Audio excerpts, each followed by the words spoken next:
Alrighty. There was no time to put the plan into action that night. Dawn was less than an hour away. At one stage, Will had suggested that Horace and Evelyn should leave him behind to burn the bridge while they rode to take the news to Arlen. But Horace had refused. If we go now, we won't know if you succeeded or not. So what do we tell the king? There might be a bridge or there might not be, he said, in another example of the solid commonness that had become part of his thinking.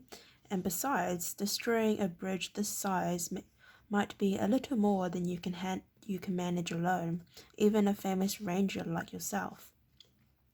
He smiled as he said the last words to let Will know he meant no insult.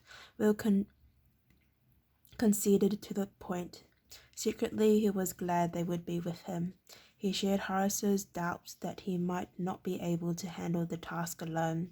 They slept fitfully until dawn, finally woken by the sounds of shouting and whips at the Wargles, as the Wargles drove the miners back to their task, finishing the bridge. Throughout the day, they watched with alarm as the completed footway crept closer and closer to the side of the ravine where they lay hidden. With a sinking feeling, Will realized that the estimate given them by the dying miner was not to be relied upon. Perhaps the extra numbers of slaves were the reason, but it was obvious that the bridge would be all but completed by the end of the following day. We'll have to do it tonight.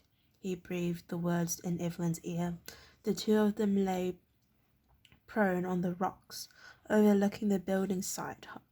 Horace was a few meters away, dozing quietly in the cold morning sun. The girl shifted her position so that her mouth was closer to his ear and whispered back, "I've been thinking, how will we get this fire started? There's barely enough wood around here for a decent campfire." The same question had been taxing Will's brain throughout the night. Then the answer had come to him.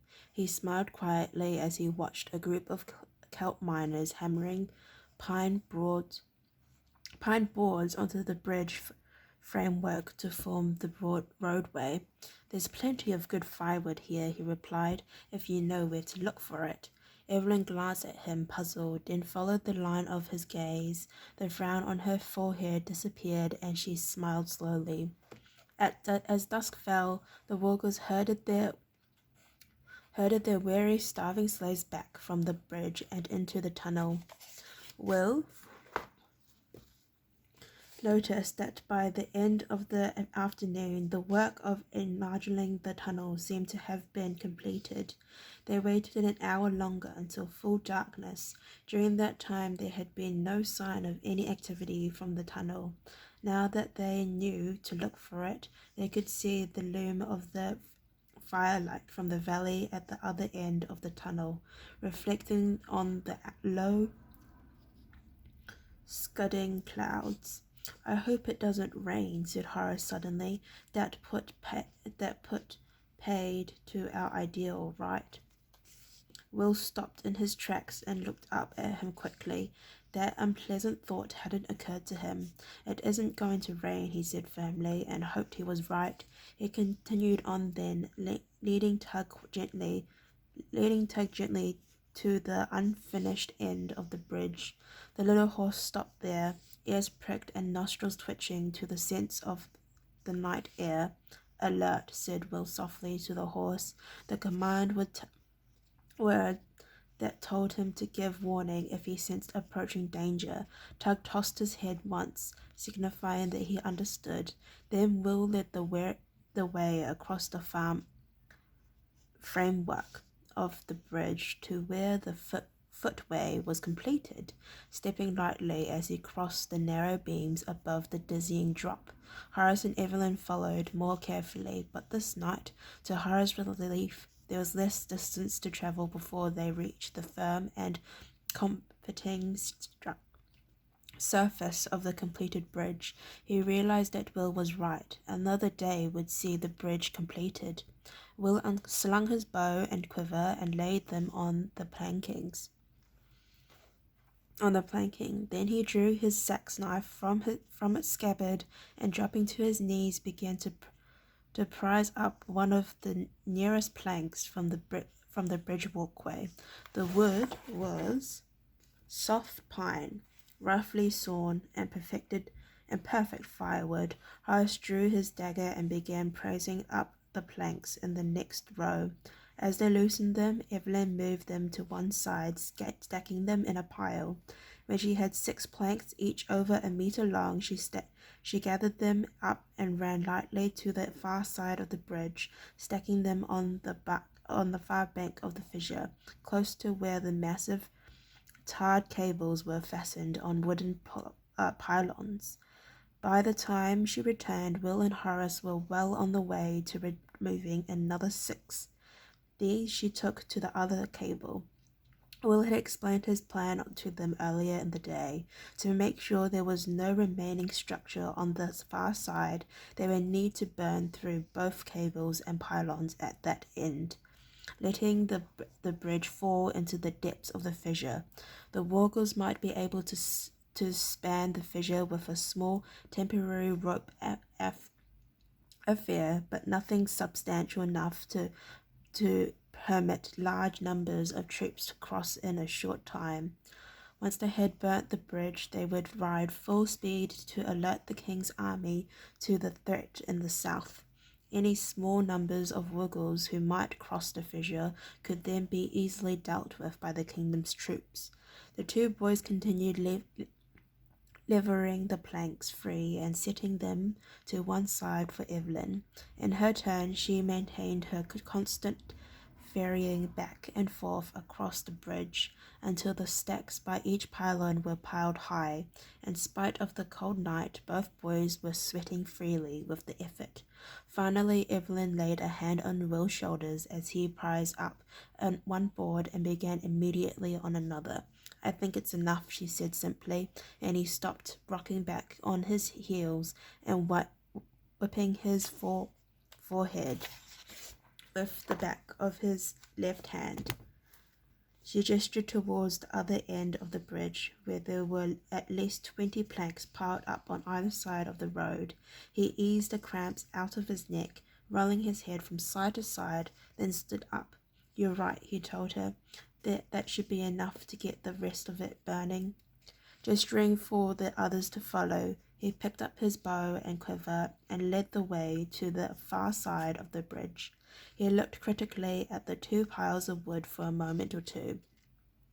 "We'll need kindling," he said, glancing around to see if there were any small trees or bushes in the vicinity where they might find light wood to help them start their fire. Of course there was none. Horace held out his hand for Will's sax knife. "Lend me that for a moment," he asked, and Will handed it to him. Horace tested the balance of the heavy knife for a moment. Then, taking one of the long planks, Horace stood it on one end in a bewilderingly fast series of flashing strokes, sliced it into a dozen thin lengths. "It's not quite sword practice," he grinned at them, "but it's close enough." As Will and Evelyn began forming the thin pine strips into 2 small pyres, Horace took another plank and whittled it more carefully, carving off thin curls from the pine to catch the first sparks from the flint and steel they would use to light the fire. Will glanced once to see that Evelyn was doing what Evelyn was doing, satisfied that she knew what she was about.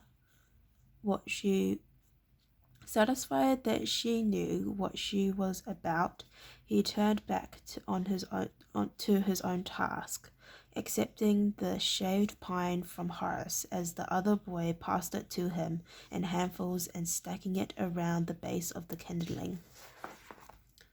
As Will moved across to Evelyn's side to do the same with her fire, Horace split a few more planks in half, then snapped the thinner lengths in 2. Will looked up nervously at the noise. "Keep it down," he warned, warned the apprentice warrior. Those walkers aren't exactly deaf, you know, and the sound might carry through the tunnel. Horace shrugged. I'm finished now anyway, he said. Will paused and studied both pyres, satisfied that they had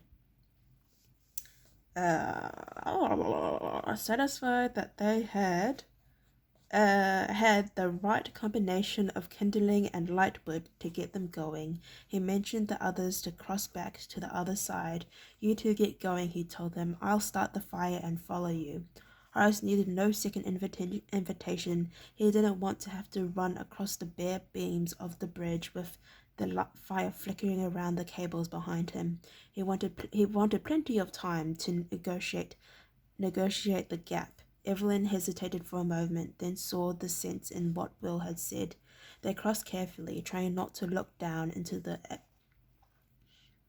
agonizing depths below the bridge as they negotiated the last 10 meters.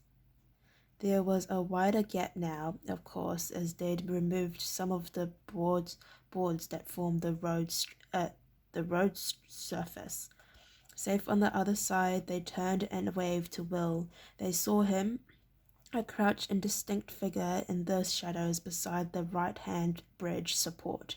There was a bright flash as he struck his flint and steel together, then another, and this time a small yellow glow of light formed as the base of the piled wood as the pine shavings caught fire and the flames grew. Ooh. Will blew on it gently and watched the edge of the eager little yellow tongues spread out, licking at the rough pine, feeding on the flammable resin that filled the grain of the wood and growing larger and more ferocious by the second. He saw the first of the thin sticks take fire, then the flame shot up, licking greedily around the rope, balustrade of the bridge and beginning to reach for the heavy cable. The tar began sizzling, drops melted and fell into the flames, flaring up with a bright blue flash each time. Satisfied that the first fire was underway, Will ran to the opposite side and went to work with his flint and steel once more. Again the watchers saw the bright flashes, then the small, rapidly growing pool of yellow. Will, now silhouetted clearly by the light of the two fires, stood erect and stepped back, watching to make sure that they were both properly alight. Already the right hand pylon and cable were beginning to smoke in the heat of the fire. Satisfied at last, Will gathered his bow and quiver and ran back across the bridge, barely slowing when he reached the narrow beams. Reaching their side, he turned to look back at his handiwork. The right-hand cable was now blazing fiercely. A sudden gust of wind sent a shower of sparks high into the air above it. The left-hand fire didn't seem to be burning nearly as well. Perhaps it was a trick or an eddy of the wind that stopped the flames reaching the tar-soaked rope on the side. Perhaps the wood they had used was damp, but as they watched, the fire beneath the left-hand cable slowly died away to a red glow of embers. Okay, well, thank you for listening to me read chapter 23. If you'd like to listen to me read chapter 24, then please stay posted. Thank you. Bye-bye.